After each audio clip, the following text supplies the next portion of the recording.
En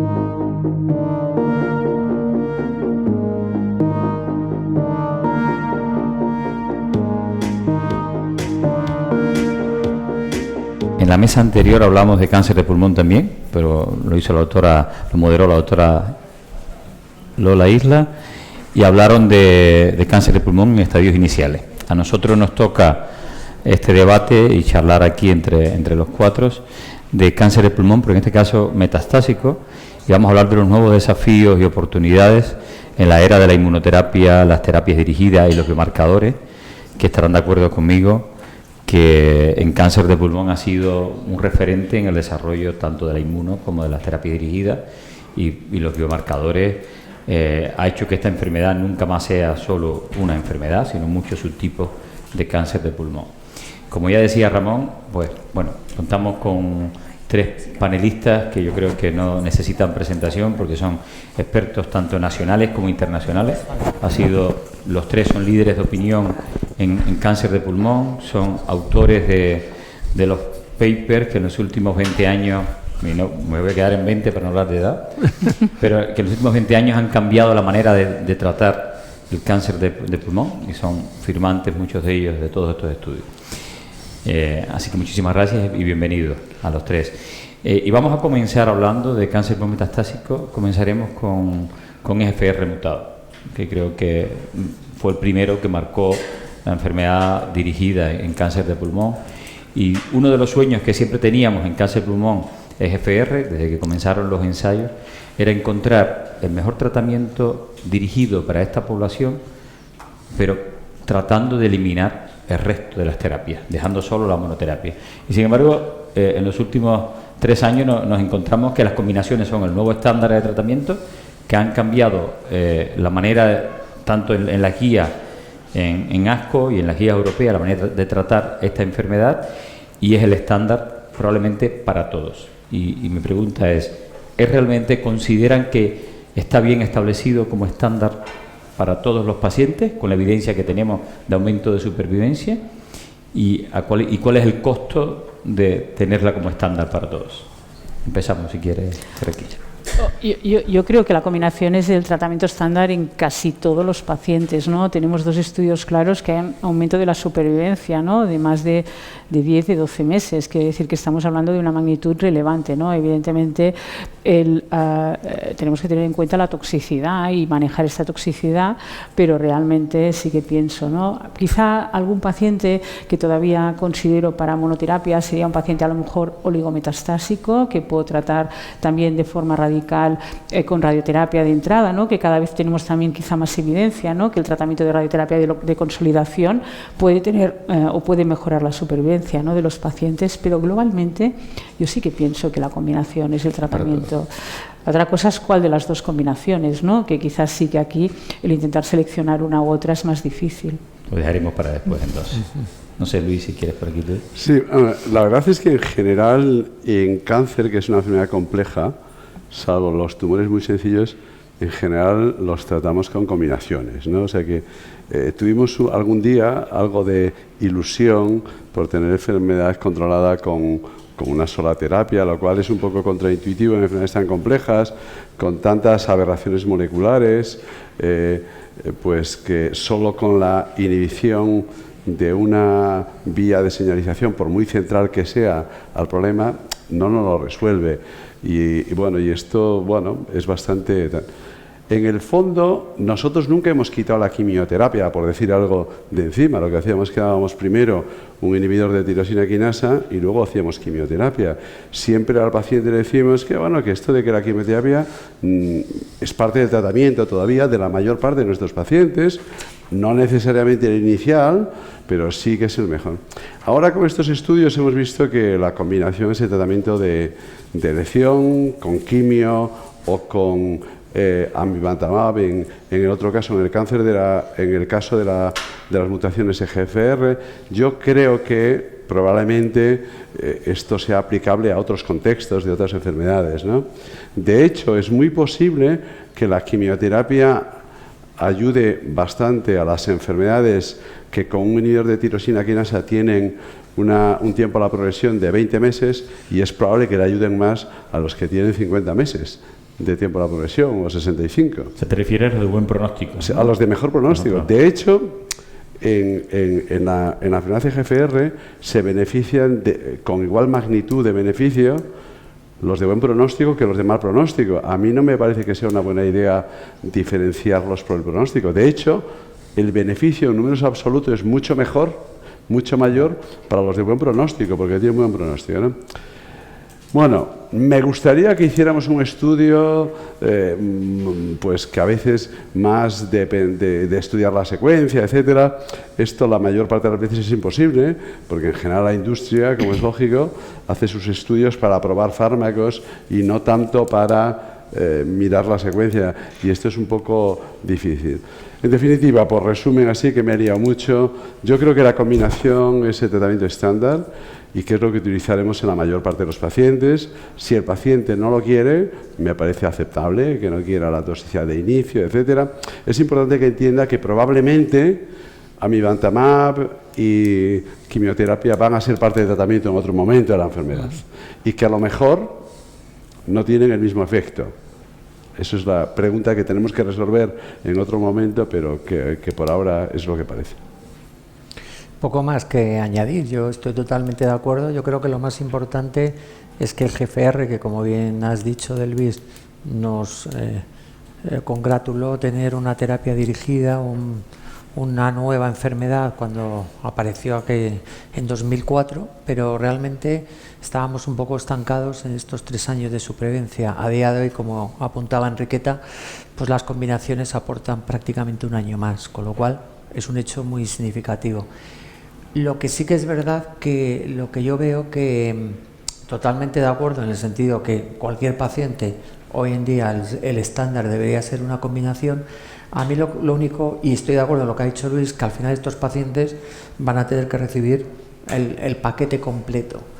Lo que me preocupa o lo que también creo que tendríamos que intentar ver cómo exploramos es poder identificar, no sé cómo, pero algún biomarcador, alguna línea más, porque sabemos que hay EGFRs que a pesar de todo siguen yendo mal, igual que pasa con la enfermedad de ALK, y por otra parte sabemos que hay pacientes EGFR que pueden prolongarse durante muchos años, ¿no? Entonces, yo estoy de acuerdo, no hay que seleccionar ahora por riesgo, porque de entrada cualquier paciente va a beneficiarse, pero sí que me gustaría, y creo que aquí apostamos un poco por esa investigación, que yo creo que estamos en capacidad, con unas biopsias líquidas más potentes, con mayor tecnología, en explorar mejor qué es lo que está ocurriendo y por qué pacientes todavía siguen cayendo en esos primeros meses, y hay otros que posiblemente vayan a ser largos supervivientes, o lo que comentaba Enriqueta, ¿no? Pacientes que tienen enfermedad oligoprogresiva siempre. Sabemos que la existencia de afectación cerebral es muy frecuente, pero hay pacientes que nunca progresan en cerebro. Entonces creo que nos falta, hemos llegado a tener eficacia en fármaco y sin embargo no tenemos que explorar más allá. Hablamos de conmutaciones, hablamos de transformación a microcítico, pero no hemos explorado cómo poder seguir avanzando en por qué ocurre eso, ¿no? Que yo creo que eso es algo que nos falta. No, yo totalmente de acuerdo, Javier. Yo creo que no podemos quedarnos felices con lo que tenemos, porque sigue siendo una enfermedad que aún es incurable, que lo tenemos aún en combinación, y que hay que buscar mejores factores predictivos para ver quién va a vivir más. Pero dijiste algo de las metas cerebrales. Sin embargo, también estamos de acuerdo que el cáncer de pulmón EGFR, como el ALK, con terapia, los que tienen drive mutacionales, son los que más frecuencias tienen o más posibilidades de tener metas cerebrales. En EGFR con meta cerebral, ¿existe alguna combinación preferible para ustedes? Si quieres, comenzamos al revés ahora por Javier. ¿Y cómo ves el valor de la radioterapia, que en el pasado siempre entraba a jugar en la primera línea, y ahora yo creo que hay unos timings que vamos cambiando? ¿Cuál es tu opinión con esto? Bueno, si empiezo por la segunda parte, las metástasis cerebrales, yo creo que la radioterapia es una herramienta muy útil. Lo que pasa que yo creo que ahí sí que tenemos que seleccionar dos cosas. Una, el número de lesiones, y otra también el momento de hacer ese tratamiento. Posiblemente después de muchos años de polémica, por decirlo de alguna forma, con nuestros compañeros de oncología radioterápica, ha quedado claro que en la mayoría de pacientes, cuando hay una terapia dirigida muy eficaz, posiblemente el inicio con radiación, desde luego lo craneal casi nunca, por no decir nunca, y cuando hay radiocirugía pues también depende del número de metástasis y también de la situación del paciente, porque también con la potencia de los tratamientos médicos podemos ver esa corrección y a lo mejor tratar persistencia que puede quedar en algunos casos y demás. Con lo cual ese aspecto es importante. ¿Que es un papel importante? Sí, pero tampoco se trata de hacer radiocirugía de 12 lesiones, ¿no? Yo creo que aquí hay que ponderar en cada caso, en cada paciente, y sí que en algunos momentos la radiocirugía sobre todo puede tener su papel. Y con respecto a las combinaciones, yo creo que los dos estudios, tanto con quimioterapia, con el estudio de Amilácer, han demostrado eficacia. Quizá los estudios no se plantearon de la misma forma inicialmente, quizá el seguimiento ha sido mucho más exhaustivo por parte del estudio Mariposa, en este caso, en cuanto a la cadencia de las resonancias, pero en los dos casos ha demostrado beneficio.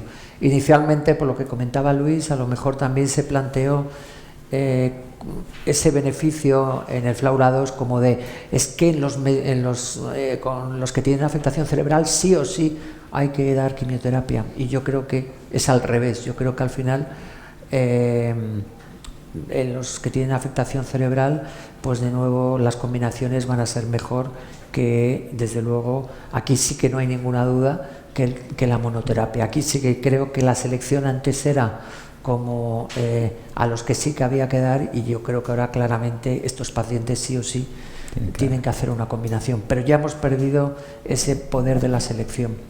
Uno mejor que otro, pues yo creo que también hay que ver las circunstancias, ¿no? En la situación en la que esté el paciente. Sabemos que amivantamab no deja de tener una doble modulación sobre MET. Sabemos que MET también tiene que ver con el control cerebral, con la progresión cerebral y con una enfermedad más basada en la transición de epitelio-mesénquima, y que es desde luego uno de los mecanismos de progresión de los pacientes EGFR mutados. Con lo cual, eso en cada paciente hay que ponderar, y hay que ponderar también un aspecto que es importante tanto para la radiación como para los otros tratamientos, que es que estamos hablando de pacientes a largo plazo, con lo cual las secuelas que vayamos a originar en los primeros meses pueden también ser importantes a lo largo de un paciente que, aunque no es curable, pues podemos estar hablando de expectativas de supervivencia en torno a los 4 años. Yo creo realmente que la radioterapia cada vez la utilizamos más, y yo creo que la utilicemos cada vez más. Este estudio que se ha hecho en la enfermedad EGFR es un estudio de pequeño tamaño.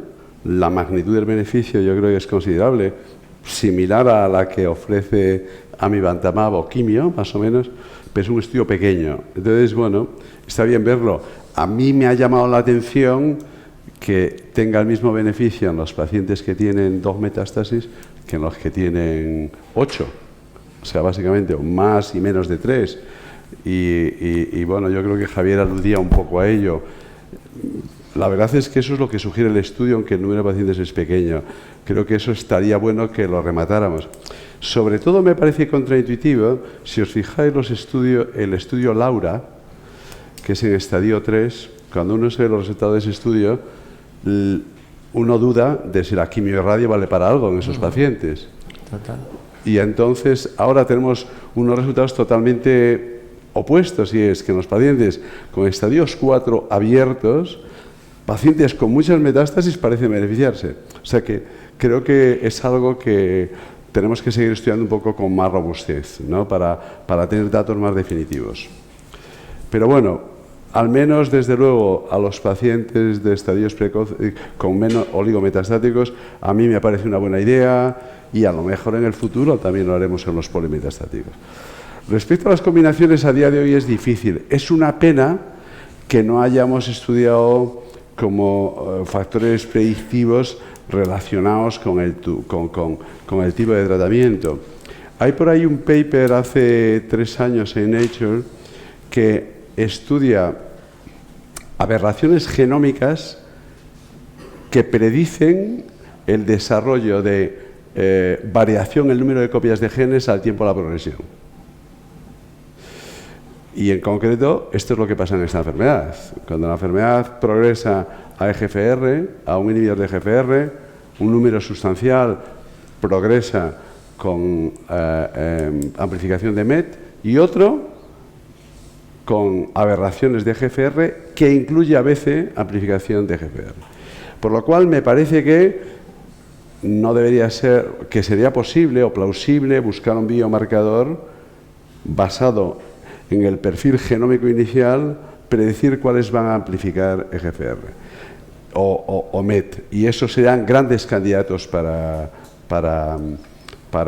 amivantamab. Al contrario, hay incluso de este mismo grupo ha sacado unas firmas génicas que predicen la respuesta a platino o que pueden predecir. Esto no está validado. Hay algunos estudios en curso que yo conozca y que me parecerían interesantes. Eso sería lo ideal. Saber o a priori qué pacientes tienen más posibilidades de beneficiarse de una cosa y de la otra. Porque a día de hoy, como no lo sabemos, es complicado. Personalmente, es importante hablar con el paciente las dos cosas, en los efectos secundarios, que son muy diferentes. Los médicos, intuitivamente, conocemos un manejo mucho mejor de la quimioterapia y yo creo que eso hace que, y el precio, que con mayor frecuencia utilicemos quimioterapia. Bueno, en este país es que llevamos muy poco tiempo pudiendo utilizar amivantamab y es un tercer factor muy importante, pero si uno mira en Estados Unidos, que lleva mucho tiempo y que es un mercado más libre, es cierto que ya yo creo que el peso de que la quimioterapia sabemos manejar bien su toxicidad y no tan bien la de la amivantamab, aunque hemos mejorado, ya tenemos datos robustos para la prevención, etcétera, pero esto es un factor tal. Otra cosa importante para mí, en concreto, es que si le das quimioterapia, la mayor parte de los pacientes lo reciben durante pues de mediana 8 meses el pemetrexed y la progresión ocurre a los 20 meses, por lo cual uno piensa que en segunda línea vas a poder hacer rechallenge con amivantamab añadido, por lo cual, bueno, a lo mejor es una idea tal, pero de esto no tenemos demostración, es especulativo únicamente, ¿no? Y esto es algo que a veces subyace en nuestra manera de tomar decisiones sin datos robustos, pero bueno, tú tienes que tomar decisiones con los datos que hay. Muy bien. Yo quizá decir que claramente pienso que los pacientes que tienen metástasis cerebrales tienen que hacer una combinación, que radioterapia, incluso tratamientos de radiocirugía lo hacemos pocas veces, que estos tratamientos también tienen toxicidades a largo plazo y todos tenemos claro que hay casos que cuando hacemos la resonancia, que si pseudoprogresión, que si progresión y bueno, ¿no? Que es complicado y que además son pacientes que van a vivir largo tiempo, ¿no? Afortunadamente, y que las toxicidades son importantes y por lo tanto intentamos pues no indicar. También es verdad que aunque en los estudios, tanto en el FLAURA como en el MARIPOSA, un 40% de pacientes tenían metástasis cerebrales en la inclusión, había muchos que eran asintomáticos. Quiere decir que tenemos la otra situación del paciente claramente sintomático, que este paciente, bueno, pues tenemos retos, porque hacemos el tratamiento, pero no tenemos tampoco mucha evidencia, ¿no? Y en cuanto a tratar, yo normalmente soy bastante a favor de hacer tratamientos de consolidaciones. Hablábamos del estudio presentado en ESMO. En todos los casos, menos en el caso que lo que tenga que consolidar es el cerebro. Quiere decir que en esta es la situación que quizá me siento menos incómoda. Y bueno, yo sí que pienso que también la biología, ¿no? Y bueno, es una de las cosas, ¿no? Que al final, bueno, tenemos que entender más, ¿no? También cómo funcionan las combinaciones, ¿no? En este sentido, pues también decir que es verdad que la combinación de AMI más láser me parece atractiva porque de alguna manera estamos targeteando de manera clara un mecanismo de resistencia o dos, que es la amplificación de MET y unas mutaciones secundarias de EGFR, ¿no? Yo, lo único, Delvis, perdona, de lo que decía Luis, yo los estudios de radioterapia siempre soy prudente porque muchas veces hace mucha hiperselección de pacientes y una hiperselección de centros, ¿no? Y entonces a veces nuestros compañeros de oncología radioterápica eso lo llevan a la práctica, y no en todos los centros españoles se hace una radiocirugía ni al minuto 1 ni de la misma forma. Entonces creo que eso también es importante porque, por ejemplo, demorar o diferir o poner un tratamiento sistémico en un paciente de estas características cuando está muy claro, o hacerlo en paralelo cuando son lesiones de pequeño tamaño o un número limitado, pero estos estudios luego todos sabemos que luego se presentan en muchos congresos y nuestros compañeros de oncología radioterápica dicen, no, entonces es que hay que radiar a todos. Bueno, pues es que no es lo mismo lo que se incluye en algunos centros en esos papers que lo que se puede hacer en nuestro país, que a veces no es lo mismo, ¿no? No, y que claramente vemos con la combinación cómo es la supervivencia libre de enfermedad intracraneal, o sea, que protege también los combos y lo que estamos haciendo. O sea, moviéndonos a otro subgrupo de mutaciones driver, ALK es poco frecuente, menos frecuente que GFR, pero las terapias dirigidas han cambiado la historia natural, ¿no? Sin embargo, en el primer año tenemos un 20% de los pacientes que progresan. ¿Existe alguna característica que nos ayude a identificar cuáles pueden ser estos pacientes? Y visto, o al menos yo considero que en un futuro próximo será difícil que podamos hacer un estudio face to face para demostrar algo superior al estándar que tenemos ahora con lorlatinib, porque no vamos a esperar 10 años. De hecho, todavía este año en ASCO se deben presentar los 7 años, ¿no? Pero ¿cuánto tenemos que esperar para demostrar algo que supere, o cuánto tiempo? Pero ¿visualizan ustedes tres alguna combinación? Además, primero, ¿cómo identificarlo? Y después, ¿alguna manera de rescatar a estos pacientes? Yo creo que dos cosas. O sea, sabemos que los pacientes con conmutaciones parece que van peor, incluyendo con LORLA. Ya no queda tan claro las variantes y tal. Parece que esto... Pero bueno... hay un porcentaje de pacientes que siguen yendo mal. Esto es que es impepinable y tal. Hoy hemos visto un caso nuestro que realmente es una chica de 38 años y que va por la 5ª línea en año y medio con transformación a microcitio. Vamos, un caso horrible en una enfermedad que es mucho más benigna con tratamiento que la enfermedad de GFR en general, ¿no? Y ha sido un desastre.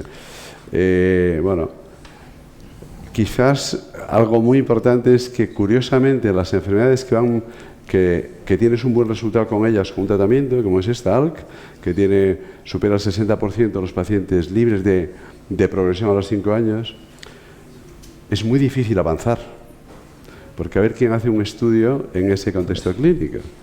Un estudio que cambia la práctica clínica. De hecho, tenemos un muy buen fármaco que ha venido a continuación y yo creo que va a tener dificultades de colocarse y que además esto desincentiva la innovación, sí. Por eso. O sea que esto es una dificultad que nunca habíamos tenido en cáncer de pulmón, ¿no? Y esto es paradójica, ¿no? Probablemente tendremos que estudiar si la respuesta por ctDNA en X tiempo predice lo que va a pasar después, algo así. Necesitamos marcadores subrogados tempranos que inciten luego a hacer un estudio de fase 3, si no, no avanzaremos. Sí, nada que añadir. Es verdad que somos, en estos momentos, aunque hay algunos datos con mutaciones, variantes, pues quizá la 3, bueno, ¿no? Hay algunos factores, es difícil, ¿no? Saber qué pacientes van a progresar, ¿no? También a veces, y esto no lo controlamos nosotros, ¿no? Pero hay un tema de diagnóstico molecular, ¿eh? No lo sé. A veces yo le pregunto en mi hospital, ¿haces NGS algo más? Y hacen NGS inmunohistoquímica todavía. Y yo digo, ¿y por qué? Bueno, no sé, ¿eh? Quiero decir que aquí todavía hay un elemento, ¿no? Que no sé si estamos diagnosticando todos los tumores ALK que realmente son, y la inmunohistoquímica, ¿no? Si puede tener algún falso, quiero decir. Pero bueno, globalmente tenemos un fármaco que ha demostrado que la mediana de supervivencia libre de progresión no se ha alcanzado los 5 años, veremos los resultados a 7 años en ASCO, ¿no? Por lo tanto es muy difícil debatir. Yo estoy con Luis, la única manera que tenemos es análisis de ctDNA, ¿no? Pues los que no bajen, no sé, se puede hacer a lo mejor un head-to-head, no contra lectinib, sino a lo mejor mirando, ¿no?, los pacientes que hacen clearance o no, ¿no? Y en función de esto probablemente es suficiente como para pensar que tenemos que tener un nuevo estándar, ¿no?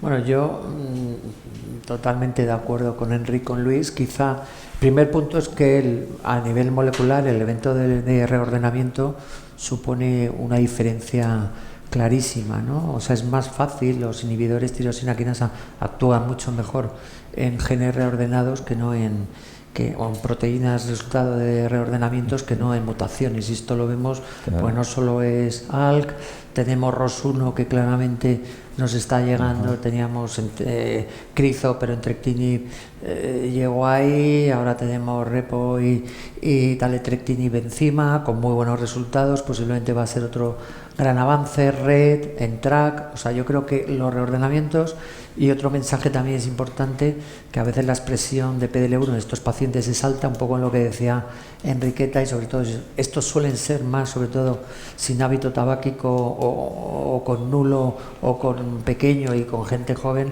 estas tendencias a tener una expresión alta de PDL1, que sabemos que esto que es constitutivo y que no conduce a ninguna respuesta de predicción a la inmuno, hay que tenerlo en cuenta, porque incluso puede tener resultado deleterio luego en el uso de inhibidores. Y estoy totalmente de acuerdo que es un poco frustrante ver que del estudio Crown los que han progresado no se sacó nada, porque de hecho no hay ni mutaciones de ALK a la progresión a los pacientes del ORLA. Y en la reunión tan fantástica que tú organizas del BIS en Canarias, Tony Mock lo primero que dijo es: revisen la muestra, un poco lo que está diciendo Henry, ¿no? O sea, si a nivel molecular a lo mejor estamos identificando cosas o las dejamos de identificar en unos pacientes, que yo creo que en este caso sí que es importante, o que a lo mejor ese número de pacientes que está progresando a lo mejor no son ALKs puros o tienen algún tipo de evento molecular. Yo creo que el ctDNA puede dar resultado, y yo creo que también a lo mejor tenemos que llegar, no sé cómo, pero a estudiar más allá de otros eventos como pueden ser los epigenéticos, que a lo mejor en esto pueden estar dando algún tipo de... se nos está escapando, y a lo mejor hay algo que está más allá de lo molecular puro y duro genético, ¿no? Entonces tenemos que... es muy difícil porque los estudios son muy potentes, pero desde luego tenemos que congratularnos de que a lo mejor pacientes estemos hablando de desescalar inhibidores tirosina quinasa años después, de dejar de hacer resonancias, etcétera, etcétera, en este sentido. No, totalmente de acuerdo. Ahora nos vamos a mover un poco más dinámico a una que es también más frecuente, pero más difícil de tratar, que es KRAS, pero que por suerte tenemos tratamiento sobre todo para la G12C, aunque vendrán otras, y ahora mismo lo tenemos aprobado el tratamiento en segunda línea. Y quería preguntarle, en vuestra opinión, ¿cuál es la secuencia que más usan ustedes con KRAS y cómo visualizan el futuro, ¿no? Enrique, si quieres. Pues en estos momentos los pacientes con mutación en general de KRAS G12C, pero en general son pacientes que también son sensibles a la inmunoterapia, ¿no? Por lo tanto, yo creo que la primera línea en estos momentos es el tratamiento de inmunoterapia más quimioterapia, ¿no? Y que está claro que en la segunda línea tenemos sotorasib reembolsado, ¿no? Y que es el tratamiento de elección, ¿no? Y que tenemos todos estos nuevos inhibidores de KRAS G12C, ¿no? Que realmente pues demuestran un alto nivel de actividad, que es muy importante desde mi posición, desde mi punto de vista, que los pacientes con mutación de KRAS G12C pues puedan acceder a estos fármacos, y que se están analizando en primera línea. En primera línea tenemos el reto, ¿no? de las combinaciones, ¿no? Con inmunoterapia, ¿no? Y las combinaciones que tienen un poquito más de toxicidad, y que tenemos estudios en marcha, ¿no? Y pienso que sí, que van a ser probablemente, ¿no? El tratamiento de elección, ¿no? El siguiente, pero bueno, tendremos que aprender también a manejar la toxicidad, ¿no? Pero bueno, ahora mismo pienso que la situación de estos inhibidores en práctica clínica es la segunda línea. Yo, bueno, poco más que añadir. De hecho, uno de los problemas que vemos es que los pacientes que tienden a ir peor con inmunoterapia son los que van peor también con inhibidores, ¿no? Los que tienen mutaciones de KIP1, de SMARCA4 y tal, que son malos predictores de respuesta a ambos. Veremos. A mí me parecería intuitivo que si hay beneficio de la quimioinmunoterapia en estos pacientes, que haya de añadirle un inhibidor de KRAS, pero los resultados los tenemos en estudios en marcha. A día de hoy utilizamos primera línea inmuno con quimio o sin quimio, y en segunda los inhibidores de sotorasib esencialmente. Si el paciente lleva muy poco tiempo desde la última inmunoterapia, a veces es una buena idea, no sé, intentar utilizar otro inhibidor que dé lugar a menos hepatotoxicidad, y a veces nosotros lo hacemos, de poner adagrasib, si no, vamos, fuera del ensayo clínico, ¿no? Me parece que es una alternativa razonable, sobre todo en el primer mes o 2 primeros meses, ¿no? Por no decir 3, y no sé qué hacéis vosotros. Eso es... Lamentablemente en Cataluña no teníamos ni el reembolso de sotorasib, esta es la realidad, pero es verdad que la última que he pedido me la han dado, o sea, entiendo que esto se ha revertido, pero esto desde hace un mes, ¿no? Que luego tenemos que lidiar, ¿no?, con los temas autonómicos, ¿no? Sí. Y conozco pues pacientes que, bueno, estamos en petit comité, pero creo que incluso se mandaban fuera a otras autonomías a poderse tratar hasta hace muy poquito tiempo. Sí, esto sí es una pena. A ver, yo creo que aquí hemos hablado de mutaciones GFR y ahora estamos hablando de una mutación que de entrada es diferente, es intracitoplasmática, no es de receptor, siempre ha sido muy difícil de bloquear, y encima que confiere un tumor de mayor agresividad, y encima que también es muy frustrante, que aunque se asocia a tabaquismo en algunos casos, pero también aparece a veces en pacientes nunca fumadores, con lo cual también es un campo importante, pero que ya de por sí partimos de un comportamiento biológico mucho más agresivo. Yo creo que cuando llegaron los inhibidores a los ensayos fases 3 de segunda línea, sotorasib, adagrasib, pues esperábamos tener respuestas de inhibidor de receptor, y nos encontramos con que posiblemente estos fármacos en solitario, en monoterapia, van a tener un resultado limitado. El paso a la primera línea lo estamos viendo en combinación o intentando bloquear varias dianas, y aumenta la eficacia, pero también aumenta la toxicidad de forma significativa. Sobre todo la hepática, ¿no?, que esto también es muy importante. Si los nuevos inhibidores, la mayoría de los que hemos usado son inhibidores OFF, algunos ON pueden ser más activos, toda la colección que tiene Revolution, o algunos pan-KRAS, como puedan ser otros tipos de ivarasib y otros que parece que pueden tener mayor poder de inhibición, que estamos hablando de un bloqueo covalente en este caso, pues posiblemente sea, pero yo sigo pensando, o todos creo, que posiblemente necesitamos, aquí como comentábamos antes, sí que necesitamos utilizar varios tratamientos en combinación, porque uno solo, en espera de nuevos inhibidores, va a ser difícil que pueda funcionar. Sí, sobre todo yo creo que por lo que has dicho, por lo heterogéneo que es esta enfermedad, ¿no? que mantiene muchas cosas. Yo creo que también otra de las cosas buenas que hemos visto, y en cáncer de pulmón lo ha liderado en los últimos años en todo el país, ha sido la incorporación a los servicios de anatomía patológica de la secuenciación masiva de genes, ¿no? Y que nos ha permitido ver todo esto. La gran mayoría, hasta Canarias ha llegado, pero casi todos los hospitales ya tenemos NGS, pero tenemos NGS Taylor, ¿no?, que casi todos son más cortas. Y sí es verdad que muchas veces tenemos ese paciente típico que ves no fumador, mujer, o un hombre joven no fumador, y que le hace la NGS y te dicen, no encuentro nada, ¿no? Y te quedas con ganas y dices, algo tiene que tener, porque yo tengo un chico joven que vimos la semana pasada, igual, policía, deportista, nunca ha fumado, claro, y aparece.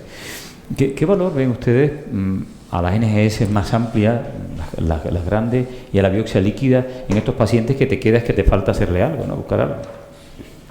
Yo creo que esto es bastante importante, sobre todo en concreto una subpoblación muy concreta, particularmente, ¿no?, que son los pacientes no fumadores. O sea, si en España más o menos que tengan dentro de los cánceres de pulmón que tienen aberraciones genómicas accionables son, pues sin contar KRAS, en el rango de un 25-30%. Depende de la demografía de la población a la que asistamos.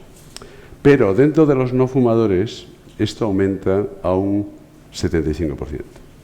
Entonces, si a un paciente no fumador le hacemos una NGS y no es positiva, tenemos que tener la seguridad de que no ha habido un fallo por el camino. Hay algunos datos que nos sugieren que cuando tú pides una NGS te pueden pasar tres cosas. Que sea informativa y te dice que tiene una aberración genómica, yo creo que a ese señor no hay que hacerle nada más. Que sea no informativa porque no ha sido capaz de hacer o bien el estudio de DNA o de RNA, que es muy importante aquí, porque la mitad de las anomalías que buscamos son fusiones. En esos casos, desde luego, hay que tener la seguridad de que vamos. Y luego tienes un tercer caso, y es que no aparezca nada. Cuando no aparece nada, si tú le haces otra NGS, es decir, si lo has hecho en plasma, si lo haces en tejido, o al contrario, te aparece en un 5%. ¿Merece la pena un 5% volver a por ello? Yo creo que sí, en concreto, yo pienso que sí, porque no es un número desdeñable.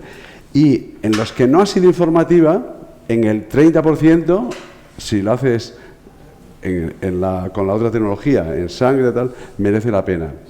Entonces yo creo que, bueno, es algo que tenemos que tener en cuenta. Creo que tenemos que disponer de biopsia líquida, porque la biopsia sólida es muy buena, pero muchas veces no nos da la respuesta.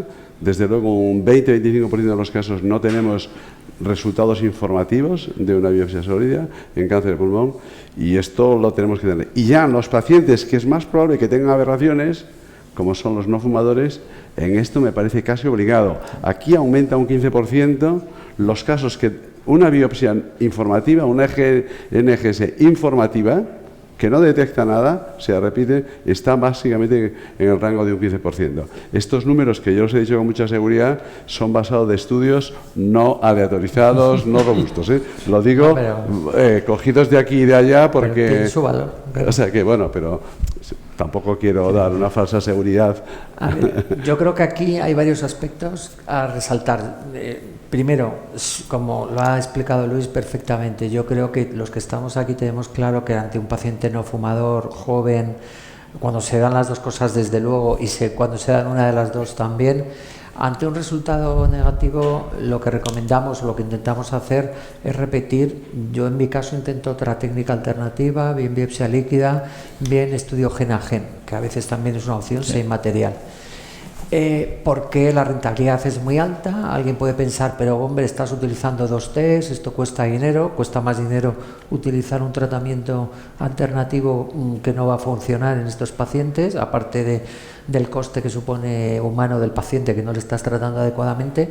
Y luego hay aspectos que creo que tenemos que empezar a trabajar. Uno de ellos es que, tú lo has dicho, Delvis, es que customizamos mucho las NGS, no es lo mismo Unidila, no tengo ningún tipo de referencia comercial ni nada frente a otras que podemos utilizar más, no es igual. Luego, por otra parte, hay un aspecto que creo que estamos hablando con la Sociedad Española de Anatomía Patológica, la calidad. Esto nos está viniendo mucho por todo el tema de marcado CE, los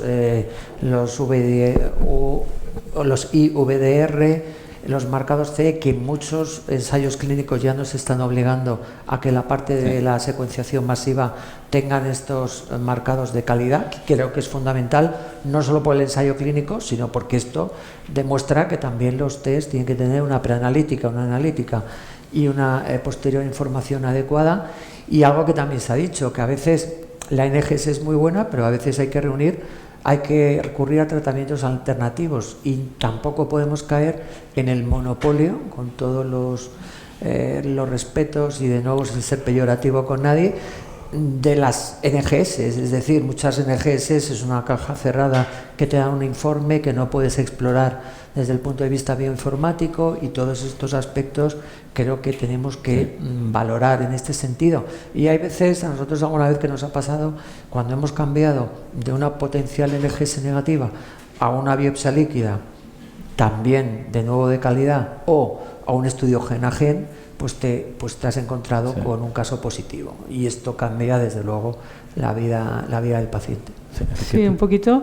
Estaba pensando mientras decíais, hace 2 semanas un paciente con un cáncer de pulmón no fumador, le hicimos así rápido un IDILA, fue negativo, le hicimos un Oncomine, que es un panel de 50 genes, no de 500, y tenía una mutación de GFR, una delección del 19 que no era la frecuente, o sea, y con un panel. Y la otra cosa importante, leer siempre los informes bien, porque ESMO sí que tiene claro que hay unos requerimientos de los informes, pero al menos los informes en mi hospital pueden tener pues 8 páginas, ¿no? Y hay que mirar bien, porque lo habéis dicho, RNA no valorable, mutaciones no detectamos, y en un sitio pone RNA no valorable, pues habrá que repetirlo, quiere decir, y a veces no está en un sitio claro del informe, ¿no? Y por lo tanto, hay que ver bien. A mí me preocupa un poco esto de cómo están escritos a veces los informes, porque, y acabo, pero ahora nosotros podemos hacer biopsia líquida si no hay suficiente tumor, y deciros que en los primeros 6 meses del año pasado fueron 38 pacientes, en los que no había tumor o teníamos esto, o RNA no valorable, y que es un porcentaje pues relevante, ¿no? Y que encontraron. Algunos sí, algunos no, pero que sí que había una indicación de volverla a hacer, porque no teníamos una NGS con resultados seguros. Me encanta cuando el patólogo nuestro molecular y la bióloga, cuando sale un caso que dice todo negativo, que no parece, si me pongo más nerviosa cuando no encuentro nada que cuando lo encuentro, ¿no? Y se lo ha hecho bien. Y Javier ha dicho que a veces es como una caja cerrada para mí también, ¿no? Vamos a movernos un poco de patología y vamos a pasar a microcítico, que tenemos algunas alegrías en los últimos años, ¿no? Sí. Y la segunda línea, claramente tenemos un nuevo estándar, y son los T-Cell Engager, y tenemos Tarlatamab, y espero que podamos usarlo pronto todos. Pero esto nos va a traer un reto clínico, tanto en el servicio como organización, como de manejo. No sé, Javier, si quieres comenzar, ¿qué retos clínicos y de manejo visualizas, ¿no? y de organización con estos nuevos tratamientos? Bueno, yo creo que en primer lugar estamos de enhorabuena porque después de muchos años tenemos fármacos que demuestran, como Tarlatamab, que además el valor de un fármaco se ve porque cuando también se está viendo los datos en primera línea son súper potentes en este sentido. Pero como bien dices, vuelven a ser en medicaciones complejas, en la forma de administración y también en todo lo que supone sobre todo la monitorización de los pacientes en el primer momento, durante la infusión, sobre todo el primer ciclo y demás, que exige una logística y una serie de recursos humanos que los centros deben acreditar. Es verdad que muchos de estos fármacos luego tienen también la vía subcutánea, que muchas veces parte de las reacciones infusionales pues se pierde, pero otras, como pueden tener que ver más con todo el síndrome de liberación de citoquinas, pues evidentemente obliga a una vigilancia. Y estoy totalmente de acuerdo. Yo no diría que hay un modelo de cómo hacerlo, lo que creo que hay que hacer es hacerlo. Quiero decir que cada hospital tiene que marcar sus estándares de calidad de cómo monitorizar estos pacientes, bien en el hospital de día, bien ingresando, bien manteniendo un control y bien posiblemente dedicando oncólogos de una forma expertos al control de estos pacientes, porque ahora a lo mejor los estamos llevando en ensayo clínico y son un número limitado, pero esperemos que esto, como dices tú, llegue a la práctica clínica. Y es verdad que en la medida que tenemos más experiencia también solemos tener más seguridad en el control, pero necesitamos ese tiempo de formación, de curva de aprendizaje y de monitorización de los pacientes. Yo creo que posiblemente los servicios de oncología, tanto en hospitalización externa como en la hospitalización del propio hospital, ya necesitan tener camas de monitorización parecidas a las que, similares a las que pueden tener unidad de ensayos clínicos en este sentido, porque estos pacientes, por lo menos al principio, necesitan un control más exhaustivo. Sí. Yo el reto que veo más es las dificultades, o sea, bueno, primero el de acceso, ¿no? Pero después el segundo es ver cómo nos organizamos, porque incluso la admisión de los pacientes en nuestras camas, ¿no? Que no tenemos muchas y que necesitan menos quizá, y si no, una observación larga en el hospital de día, ¿no? Que también esto, pero bueno, yo creo que es un reto, que estamos viendo nuevos avances, hemos visto las complejidades a lo mejor de otros biespecíficos, ¿no? A mí hemos hablado de diferencias diferentes toxicidades, yo creo que esto también nos obliga a nuevas, ¿no? Pues a trabajar conjuntamente con otras personas, ¿no? Los hematólogos que tienen muchísima experiencia, con intensivos un poquito, ¿no? Y con los servicios de urgencias, ¿no? Para tener claras vías también de que los pacientes cuando tengan un problema puedan entrar de una forma rápida a nuestros especialistas. Eso sí es importante, claro, porque a mí me da miedo, por claro, ejemplo, las urgencias que siempre están saturadas, claro, y que el paciente tenga que estar esperando con un signo de liberación de citoquina. Claro, yo creo que esto es quizá lo que tenemos más que trabajar, ¿no? Luis. Sí, vamos. Hombre, yo creo que el reto más importante hoy en día, y lo tenemos gordo, es que no hay tarratamab. O sea, tenemos un aluvión de pacientes por todos lados llamando a todas las puertas, todas partes, y que no hay. Y esto realmente es una locura. Y realmente es una pena que no sé, pues que en Estados Unidos lleven 2 años utilizando este fármaco, que la mayor parte de los pacientes en los estudios de fase 1, fase 2 y fase 3 los hemos tratado en Europa. Y esto es una cosa realmente, en el fondo, bueno, nos dice por qué Europa estamos donde estamos, sinceramente. Es decir, que esto pasa con el acceso a fármacos y probablemente con muchas otras cosas. Queremos ser más listos y más garantistas que nadie y esto nos lleva a que mucha gente pierda oportunidades. Esto es una locura, yo creo, en concreto lo que está pasando. Yo creo que luego no es muy difícil buscar una manera organizativa, como habéis dicho. Yo creo que en nuestra experiencia, cuando nos enfrentamos al principio, oye, con mucho tal, hay otros T-cell engagers bastante más duros que estos, o que lo hemos pasado peor, pero sobre todo que en cuanto que tú tienes el caminito hecho en el hospital, yo creo que esto de fármacos no son horribles, o sea que se hace más o menos bien, igual que nos ha pasado con las alta-dosis de quimioterapia y luego hemos acabado haciendo las ambulatorias y esto es igual, no es muy problema. Lo único es que tienes que conocerte tu medio y hacer los fast track adecuados para que el paciente no llegue a la urgencia y le hagan un triaje de Manchester y como solo tiene fiebre, se hipotensia allí esperando en la sala de espera 4 horas. O sea que, pero esto es fácil porque, bueno, conocemos el problema y no sé, ya si llevamos un poco de tiempo, seguro que lo hemos resuelto, no todos de la misma manera, no, pero no pasa nada. Sí. Es fácil de resolver, lo que yo quiero decir. De hecho, es muy buena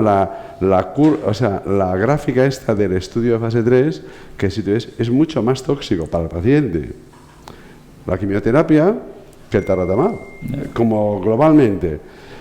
Hay muy pocos pacientes, creo yo, que sean candidatos a quimioterapia basada en platino y que no sean candidatos a este fármaco. Y al contrario, o sea que no es un gran problema. El problema es tener acceso, ¿no? Ojalá que vengan muchos fármacos que cambien tanto la vida de los pacientes, aunque nosotros tengamos que aprender un poco y organizarnos un poco mejor, ¿no? Eso tampoco pasa nada. Sí, yo en ese sentido lo habéis comentado.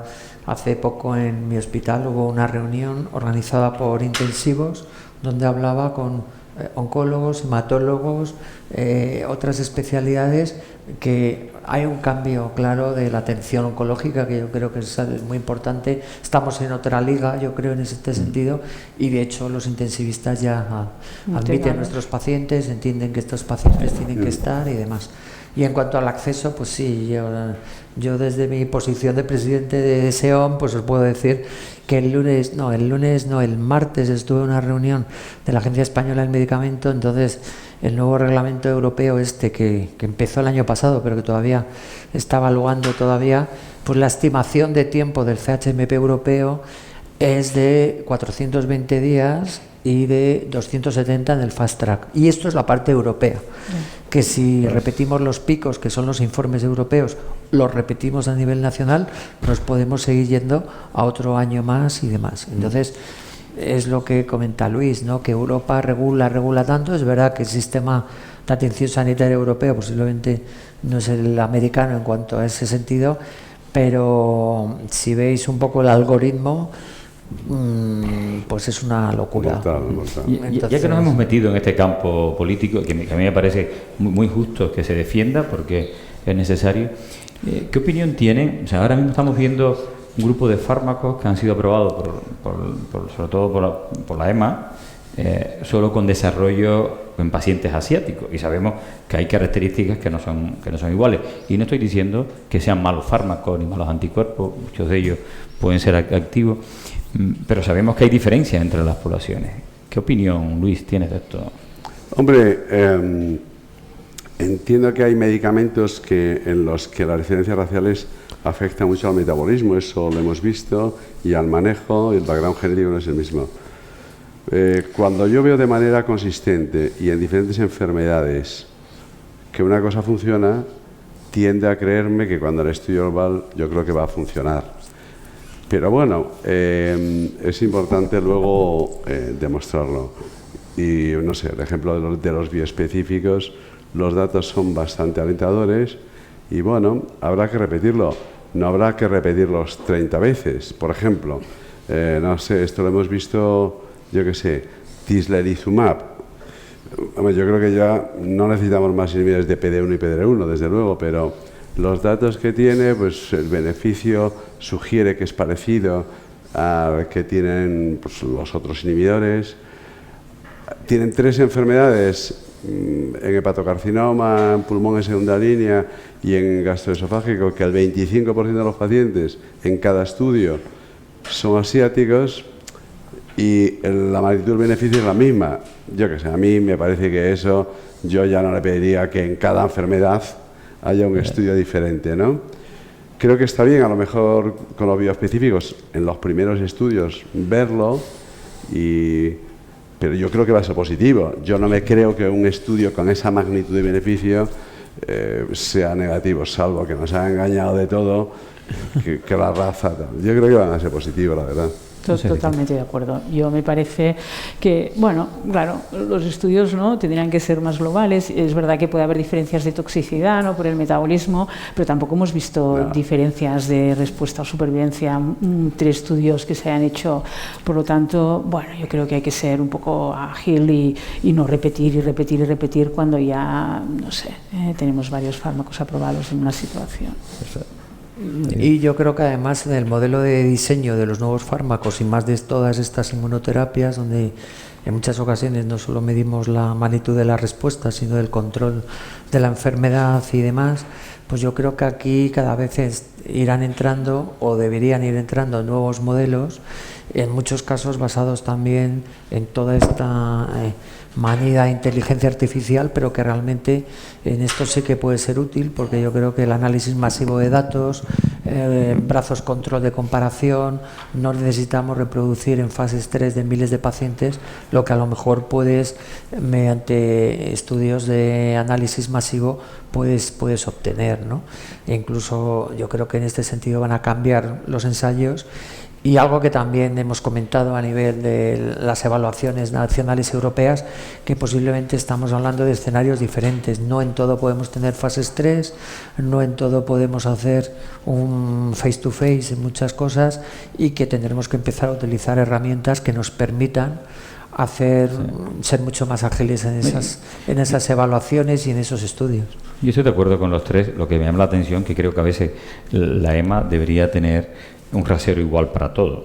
O sea, como mismo digo que estoy de acuerdo con esto, de pronto tampoco estoy de acuerdo con que niegue un fármaco en un subgrupo determinado por un análisis de subgrupo, en un estudio. No, sobre todo tipo de cosas, porque yo creo que hay que distinguir, y esto César Hernández, el director general de la cartera, lo dice muy bien, aunque luego se aplica de forma de aquella manera, pero que una cosa es el análisis científico que hace la EMA o que debemos hacer las sociedades científicas, y otro es el análisis que ellos llaman no clínico. Bueno, pues si el no clínico no cuadra con los fondos que tenemos, será no clínico, pero no puedes manipular el clínico en función de esa... Totalmente. Ramón quería hacer una pregunta. Sí, no me puedo resistir. ¿Qué opináis del estudio chino del horario de administración de la inmunoterapia en cáncer de pulmón, que van mucho mejor los que se administra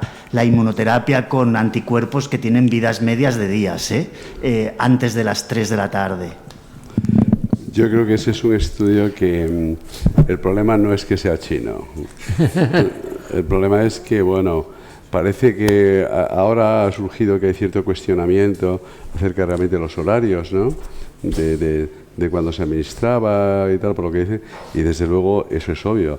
Fármacos con vidas medias de 3 semanas, pues es muy difícil pensar que vaya a tener tanto impacto la primera entrada, porque en el fondo todo lo demás va a ser igual, y tal. No lo sé. Antes que hablábamos un poco de esto, yo creo que hay algunas bases para pensar que el ritmo circadiano es importante y hay gente que lo ha estudiado, ¿no?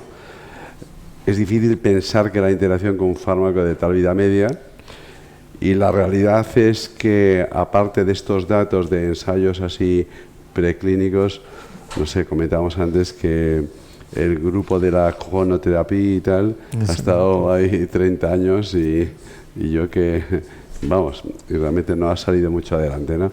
Yo creo que este estudio tiene bastante crítica y, bueno, ha salido recientemente, ¿no?, una nota de Nature al respecto, precisamente lo comentabas tú, ¿no?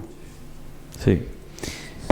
Sí, bueno, sí, yo estaba de moderador, pero voy a opinar también. No, a ver, yo creo que el estudio, de la manera en que lo publicaron y lo presentaron, tenía un racional biológico y tenía, pero estoy de acuerdo con Luis, se lleva en la historia de la oncología muchísimos años intentando demostrar también con la quimioterapia, y es algo que nos cuesta mucho. Ahora ha salido una nota en Nature, estamos hablando con Tony hace poco y con Luis, que parece que ponen en duda ciertas cosas del estudio, ¿no? No sé. Sí, totalmente de acuerdo. Pero es verdad que a mí me ha surgido la duda que ante nuevos estudios, si a lo mejor deberíamos organizar nuestros hospitales de día o no, no lo sé, ¿eh? No lo sé, pero de verdad, con la misma manera que lo ha preguntado Ramón, que decir, todos compartimos esto, pero bueno, habrá estudios que lo van a confirmar, no lo sé. Lo que sí creo que es un estudio, entonces, que por el impacto que tiene, valdría la pena demostrarlo prospectivamente bien hecho. No, lo que preguntas es si una te da igual. Una ratio de ese tipo, claro, solo es que con son la datos muy claros, ¿no? Bueno, muy evidentes. Bueno, no sé, es de estos, dices, bueno, pues qué más nos da, a lo mejor, ponérselo por la mañana. Yo creo que va a ser importante, parece, porque muchos pacientes te lo demandan. Claro. Sí. ¿Ya? Y entonces hay que tener datos robustos, es lo que yo pienso, ¿no? Sí, yo también. El otro día y tal, en una reunión de la ETOP, RTC, quería alguien hacer un metaanálisis de diferentes enfermedades y tal. Lo malo es que los datos están coleccionados con poca calidad y además un día, el primer ciclo se pusieron a las 3 de la tarde, el segundo día a las 9 de la mañana, el tercero tal, vamos, por lo menos en mi centro pasa eso. Sí, y entonces, bueno, no sé yo, creo que es importante acabar de estudiarlo. Por otro lado, por ejemplo, antes que hablábamos de los T-cell engagers, en algún momento nosotros pensamos que cuando lo damos hospitalizado, quizás una buena hora de darlo es a las 8 de la tarde o a las 6 de la tarde, porque el tiempo medio típico para tener el síndrome de liberación de citoquinas es 12, 14, 16 horas después. Y si lo das a las 9 de la mañana, te toca a las 2 de la mañana. Y no es una buena idea. En cambio, si lo das a las 6 de la tarde, esto habíamos... Pero claro, dices, no vaya a ser que le estés fastidiando porque si lo das a las 6 de la tarde, que es cuando ya no es efectivo, ¿no? O sea, bueno, es un poco lío. Pero desde luego, esos resultados tan claros, desde luego, nos han metido en un lío. En un poco lío. Sí, yo creo que hay que resolverlo con un estudio bien hecho, para tener la seguridad, porque si no, vamos a estar todo el día liados. Sí. Bueno, yo creo que muchísimas gracias a los tres. Ha sido un debate magnífico y ya se nos acabó el tiempo. Muchas gracias.